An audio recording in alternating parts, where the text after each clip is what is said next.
প্রিয় শিক্ষার্থীবৃন্দ, তোমরা কেমন আছো? আজকে আমি গণিতের বৃত্ত অধ্যায়ে, যেটা কিনা অষ্টম অধ্যায়ের উপপাদ্য 23 নাম্বারটা সিলেক্ট করেছি। আশা করি তোমরা মনোযোগ সহকারে এই উপপাদ্যটা সমাধান কিভাবে করতে হয় সেটা দেখে নিবা এবং প্রয়োজনীয় তথ্যগুলো নোট করবা। আর এতদিন পর্যন্ত যারা আমার সাথে আছো তাদেরকে আসলে সাধুবাদ জানাই। অবশ্যই এখনো পর্যন্ত যারা আমার চ্যানেলটি সাবস্ক্রাইব করোনি, একেএমএফ চ্যানেলটি সাবস্ক্রাইব করবা এবং বেল আইকনটি বাজিয়ে দিবা। আমি তোমাদেরকে চেষ্টা করছি জ্যামিতিটা খুব সহজভাবে বোঝানোর জন্য। বিভিন্ন চিত্রটা এমন ভাবে সহজভাবে আমি আঁকার চেষ্টা করছি যাতে তোমরা সহজে অনুধাবন করতে পারো। তো শিক্ষার্থী বন্ধুরা, আর কথা না বাড়িয়ে আমি উপপাদ্য 23 আমরা প্রবেশ করতে যাচ্ছি। আমি প্রশ্নটা বলবো এবং ধাপে ধাপে এটা বোঝানোর চেষ্টা করবো। তোমরা প্রয়োজনীয় তথ্যগুলো নোট করে নাও এবং অবশ্যই শেয়ার করে অন্যকে দেখার সুযোগ করে দিবে, ঠিক আছে? প্রশ্নটা দেখো, বৃত্তে অন্তর্লিখিত চতুর্ভুজের, অর্থাৎ একটা বৃত্তের মধ্যে যদি অন্তর্লিখিত চতুর্ভুজ থাকে, একটা বৃত্তের মধ্যে দেখো একটা অন্তর্লিখিত চতুর্ভুজ, যে কোনো দুইটি বিপরীত কোণের সমষ্টি 2 সমকোণ। অর্থাৎ বৃত্তের ভিতর যদি একটা চতুর্ভুজ যদি লিখিত থাকে, অন্তর্লিখিত থাকে, তাদের বিপরীত দুই কোণের সমষ্টি হচ্ছে যে 2 সমকোণ। অর্থাৎ বি কোণ এবং যদি আমি ডি কোণ ধরি, দুইটার যোগফল হচ্ছে 180 ডিগ্রি। এ কোণ এবং সি কোণ দুইটার যোগফল হচ্ছে 180 ডিগ্রি। বিপরীত বলেছে, বিপরীত দুই কোণের সমষ্টি আমাদের 2 সমকোণ বা 180 ডিগ্রি বলেছে। কেমন? তাহলে শিক্ষার্থী বন্ধুরা খেয়াল করো, বৃত্ত অন্তর্লিখিত চতুর্ভুজের যে কোনো দুইটি বিপরীত কোণের সমষ্টি 2 সমকোণ। অর্থাৎ ডি এর বিপরীত বি, এর বিপরীত সি। কেমন? মনে করি ও কেন্দ্রবিষ্ট একটি বৃত্তে, এই বৃত্তের মধ্যে একটা চতুর্ভুজ আছে। এই চতুর্ভুজের কেন্দ্রে হচ্ছে বৃত্ত ধরি, যদি আমরা ধরি তার কেন্দ্র হচ্ছে যে ও কেন্দ্রবিষ্ট একটি বৃত্তে এ বি সি ডি চতুর্ভুজটি অন্তর্লিখিত আছে। প্রমাণ করতে হবে যে এ বি সি কোণ, অর্থাৎ এই বি কোণটা যোগ এ ডি সি কোণ, এই ডি কোণটা, বি কোণ এবং ডি কোণ দুটোটা যোগ করলে হয় 2 সমকোণ, তার মানে 180 ডিগ্রি। এবং বি এ ডি কোণ অর্থাৎ এ কোণটা যোগ বি সি ডি কোণ, এই কোণটা যোগ করলে হয় 180 ডিগ্রি। অর্থাৎ বিপরীত দুই কোণের যোগফল হচ্ছে তোমার কত? 180 ডিগ্রি করে। কেমন? সেটা আমাদেরকে প্রমাণ করতে হবে। অঙ্কনের সুবিধার জন্য আমরা ও থেকে এ যোগ করি এবং ও থেকে সি কি করলাম? যোগ করলাম। কেমন? প্রমাণ অংশে একটু খেয়াল করো।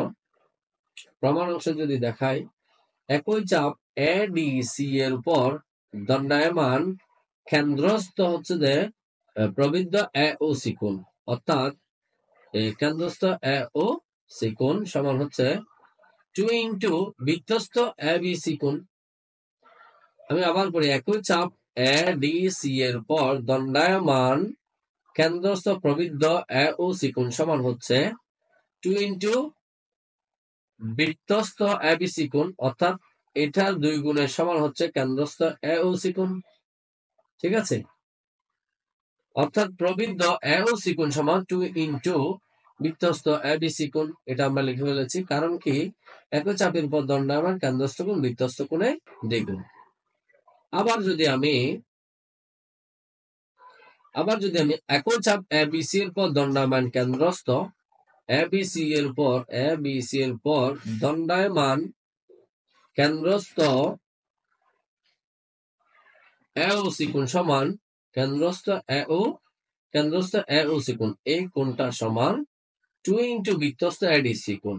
এই কোণটা সমান হচ্ছে, অর্থাৎ এ ডি সি কোণ, 2 ইন্টু এ ডি সি কোণ। এই কোণের বৃত্তস্থ এ ডি সি কোণের 2 গুণের সমান হচ্ছে কেন্দ্রস্থ এ ও সি কোণ। ঠিক আছে? সেটা আমরা লিখেছি। অর্থাৎ কোণ এ ও সি কোণ সমান হচ্ছে 2 ইন্টু কোণ এ ডি সি কোণ। কেমন?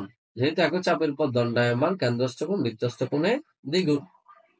এখন খেয়াল করো শিক্ষার্থী বন্ধুরা,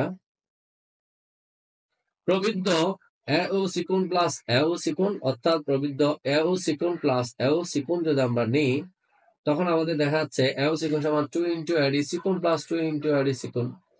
এখানে প্রবৃদ্ধ এ ও সি কোণ সমান 2 ইন্টু এ বি সি কোণ plus 2 into A D C কোণ।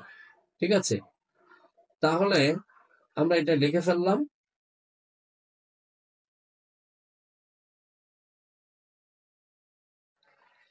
এখন কিন্তু প্রবৃদ্ধ এ ও সি কোণ এবং এ ও সি কোণ সমান হচ্ছে যে, আমরা জানি হচ্ছে 4 সমকোণ, কারণ এ বি সি কোণ এবং এ ডি সি কোণ মিলে হচ্ছে 2 সমকোণ আর 2 দ্বিগুণ মিলে হচ্ছে 4 সমকোণ। আবার আমরা লিখেছি 2 ইন্টু এও সিকোণ প্লাস এও সিকোণের পরিবর্তে আমরা লিখেছি, এইটার পরিবর্তে আমরা লিখেছি 2 ইন্টু এবি সিকোণ প্লাস এডি সিকোণ। এটা আমরা বামে লিখে ফেললাম শিক্ষার্থী বন্ধুরা, ডানে আছে 4 সমকোণ। এখন যেহেতু এইটার সাথে 2 টা গুণ অবস্থায় আছে শিক্ষার্থী বন্ধুরা, সেটা ডান পাশে গেলে ভাগ হবে, 4 কে 2 দিয়ে ভাগ করলে হয় 2 সমকোণ হয়ে যায়।